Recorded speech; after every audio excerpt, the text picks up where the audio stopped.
प्रातः क्लास चल रहा था 7 जुलाई 1966। दूसरे पेज पर बात चल रही थी, याद से ही कट निकलती जाएगी और जितना याद करेंगे बृहस्पति की दशा होगी।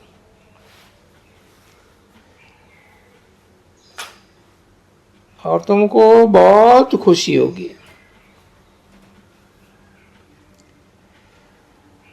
तुम महसूस कर सकते हो हम आत्मा कितना बाप को याद करती है। अगर कम याद करेंगे तो कट भी कम निकलेगी, खुशी भी कम रहेगी, पद भी कम हो पावेंगे। आत्मा ही सतो रजो तमो बनती है। इस समय का ही गायन है गोप गोपियों का, अतीन्द्रिय सुख का। और कुछ भी याद नहीं पड़ता है सिवाय बाप के। खुशी का पारा चढ़ेगा। हमारे ऊपर बृहस्पति की दशा अथवा सदगुरु की दशा है।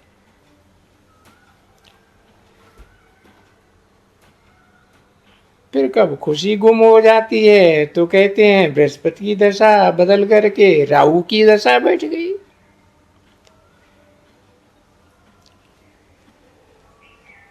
कोई बहुत साहूकार होते हैं तो कोई तो सट्टा लगाया या दिवाला निकाला। भारत में ही जो ग्रहण लगता है तो कहते हैं देदांत छूटे ग्रहण।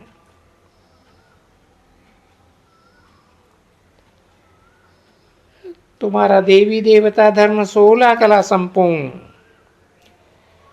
संपूर्ण निर्विकारी था। उनको ग्रहण लगा है।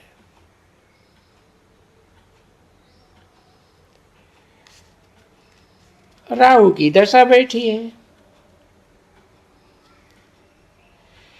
इसलिए देवताओं के आगे जाकर के गाते हैं आप सर्वगुण संपन्न 16 कला संपूर्ण। हम पापी कपटी नीचे हैं।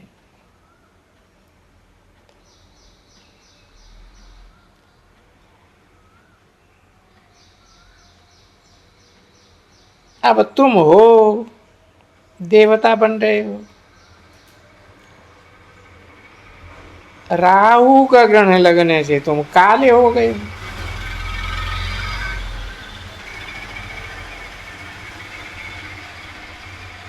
चंद्रमा की भी पिछाड़ी में जाकर के लीक बचती है, जिस लीक को चंड कहते हैं।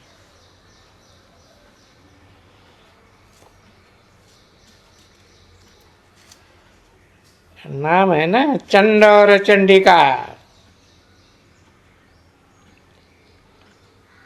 बाप कहते हैं तुम देवी देवताओं के भी चित्र हैं। गीता है, ये है आदि सनातन देवी देवता धर्म का शास्त्र। परंतु ये अपने धर्म को ही नहीं जानते हैं।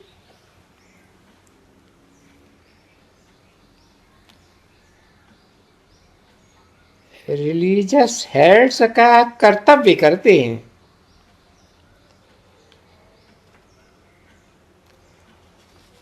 तुम वहां जाकर के समझा सकते हो।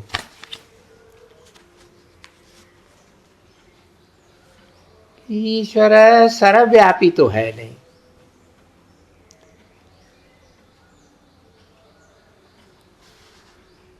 वो तो वेद का बाप है।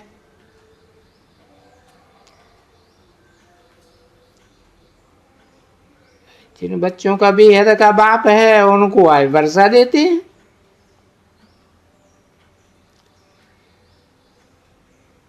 तो साधु संत महात्माओं को वर्षा मिलता ही नहीं तो मांगेंगे कैसे?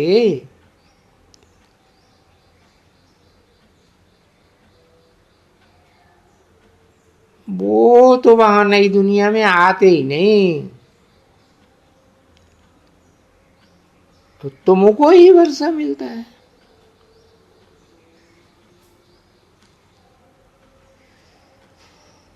ये बात है ही सिद्ध करने की कि ईश्वर सर्वव्यापी नहीं है।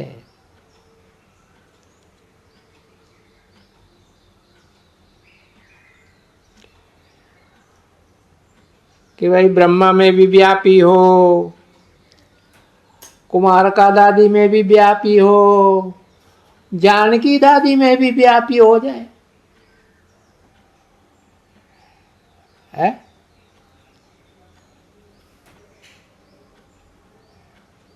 शिव जयंती होती है ना,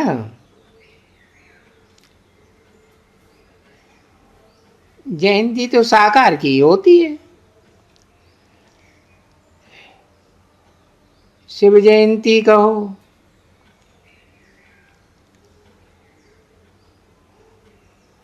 गीता जयंती कहो, रुद्र ज्ञान यज्ञ रचते हैं। अब है तो शिव ना,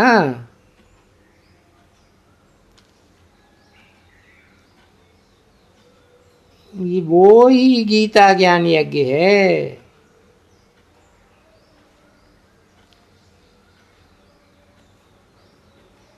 जिससे विजय हुई है।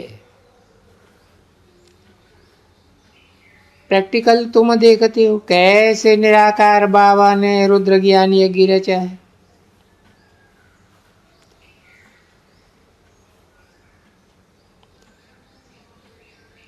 नाम दिया है रुद्र, रौद्र रूप धारण करने वाला।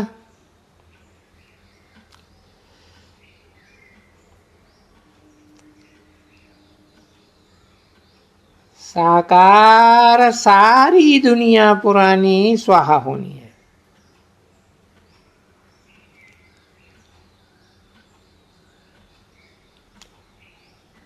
बाकी तो वो सब हैं ही अज्ञानी, अज्ञानी यज्ञ हैं। तो रात दिन का फर्क है ज्ञान यज्ञ में और अज्ञान यज्ञ में, भक्ति में और ज्ञान में। बाप कहते हैं ये है रुद्र ज्ञान यज्ञ।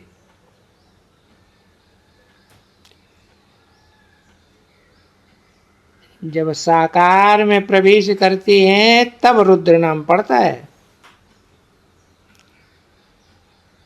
नहीं तो नाम शिव है।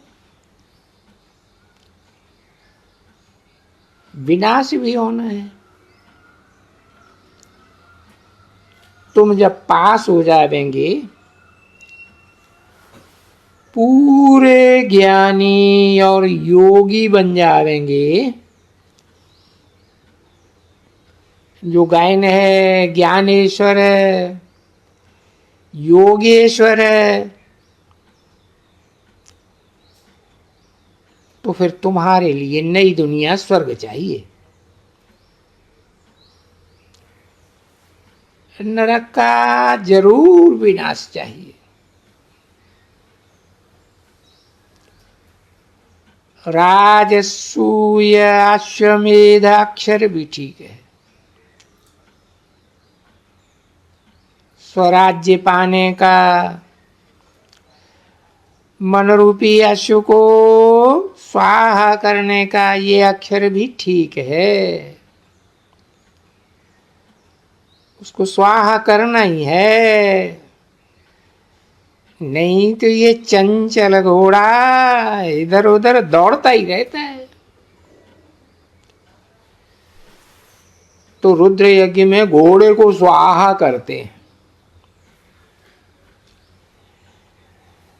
वास्तव में तुम्हारा है ये घोड़ा। कौन सा? मन रूपी घोड़ा। दक्ष प्रजापिता का भी यज्ञ रचते, इनकी भी बड़ी कहानी है।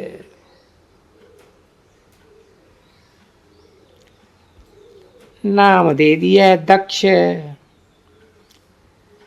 प्रजापति, बाबा नाम देते हैं प्रजापिता। बड़ी गंदी बातें हैं इनकी कहानी में। अब दक्ष प्रजापिता है ही नहीं, ये नाम कहां से आया है? कहां से ये नाम लाया? दक्ष प्रजापिता।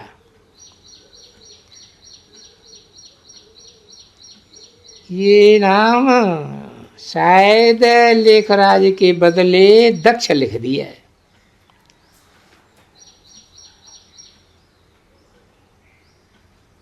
भाग्य का लेख लिखने वालों का राजा।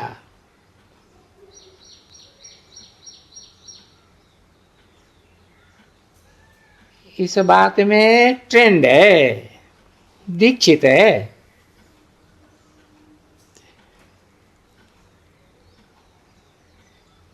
किस बात में है? किस बात में? भाग्य का लेख लिखने वालों का राजा बनने की बात में।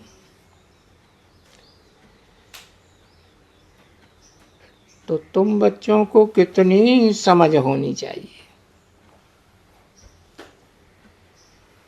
हमको वृक्षपति बाबा पढ़ाए रहे।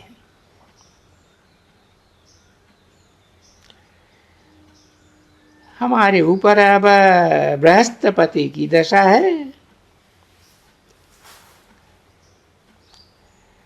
अवस्था बहुत बदलती चलती है। फिर चलते चलते लिख देते हैं बाबा हम तो गटर में पड़ गए। पहले हम बहुत खुशी में थे।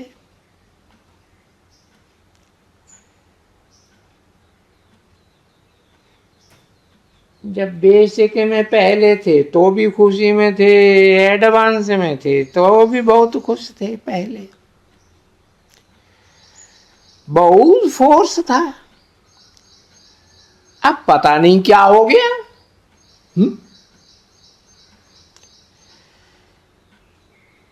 यहां आकर के बाप का बनना, ये तो बहुत बड़ी यात्रा है। वहां तीर्थ यात्राओं पर जाते हैं, भक्ति मार्ग में तो कितने पैसे खर्च करते हैं। सब तीर्थों पर बहुत खर्चा होता है। बड़े बड़े आदमी, राजाएं आदमी जाकर के दान पुण्य करते हैं। अब वहां तो दान करने की बात ही नहीं, उस दान से तो कोई फायदा ही नहीं। अब इस ज्ञान यज्ञ में तो कुछ भी पैसा खर्च नहीं करना है।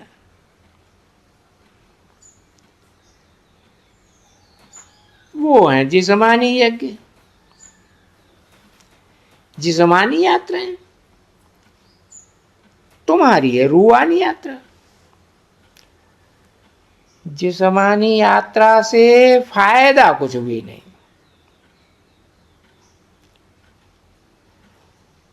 गीत भी है ना, चारों तरफ लगाए फेरे।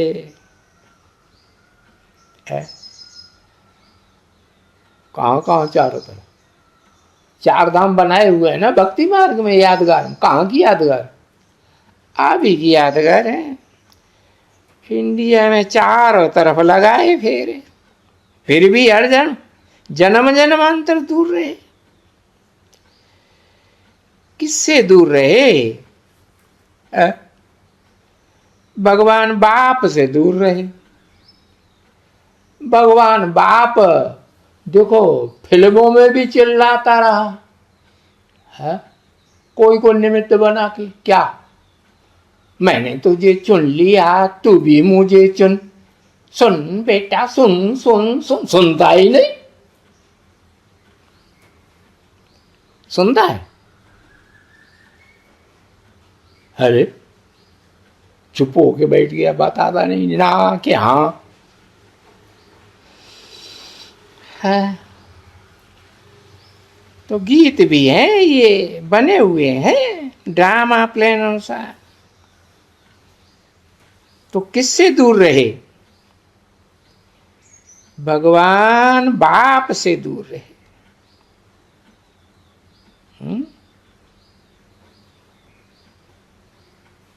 भगवान बाप, धनवान बाप नहीं। हाँ, वो ज्ञान रत्नों का धनवान भी है, भगवान भी है।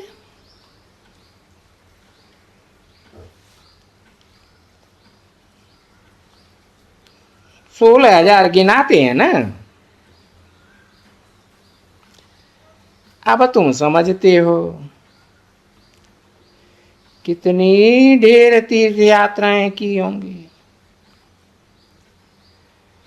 कहां न कहां तीर्थ यात्रा में मनुष्य जाते जरूर है। हरिद्वार में गंगा पर जाते जरूर है।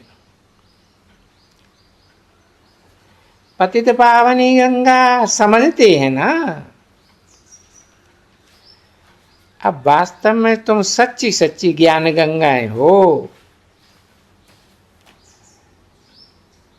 तुम्हारे पास भी आकर के बहुत ज्ञान स्नान करेंगे।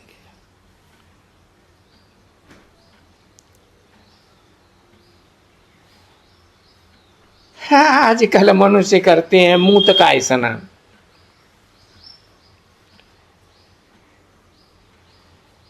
और तुम उनको समझा सकते हो? नानक ने भी कहा है, मूंग तो पली थी कपड़ धोए।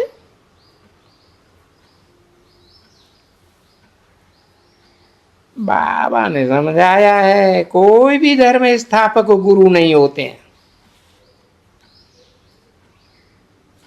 उनको कहो गुरु घंटाल। साहब मुंह तो पलीती बनते हैं। अरे राव राव राव, नाम क्या दे दिया? गुरु घंटाल। सही नाम दिया गलत दिया? सही दिया।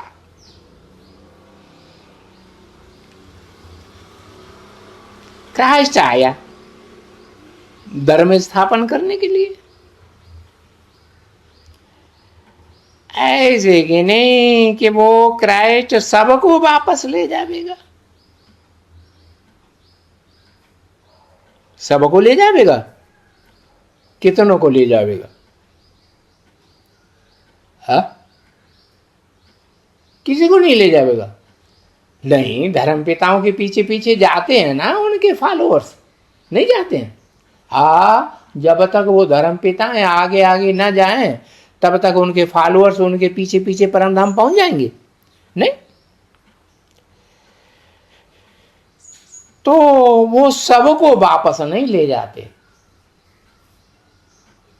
भले क्राइस्ट के फॉलोअर्स बहुत हैं, है दुनिया की आधी जनरेशन तो क्राइस्ट के फॉलोअर्स, तो सबको वापस ले जाते क्या? नहीं। सबको माने 500-700 करोड़ जो भी मनुष्य मात्र है, सबको ले जाते? सबको तो नहीं ले। तो सतगुरु एक ही है, सच्चा गुरु जो सबको वापस ले जाता है, सर्व का सदगति दाता। सिवाय एक सदगुरु के कोई गुरु नहीं है, सब झूठे गुरु। बाप कहते हैं मैं कल्प कल्प संगम युग पर आकर सदगति दे करके पुजारी से पूज्य बनाता हूं। कल्प कल्प माना हर चतुर्युगी के बाद, और हर युग के बाद नहीं, सिर्फ कलयुग का अंत और सतयुग के आदि के संगम युग पर आ करके सदगति दे करके पुजारी से पूज्य बनाता हूं। फिर आधा कल्प के बाद 2500 वर्ष के बाद तुम पुजारी दुखी बन पड़ते हो। इस बात का भी पता अभी पड़ा है, पहले पता नहीं था।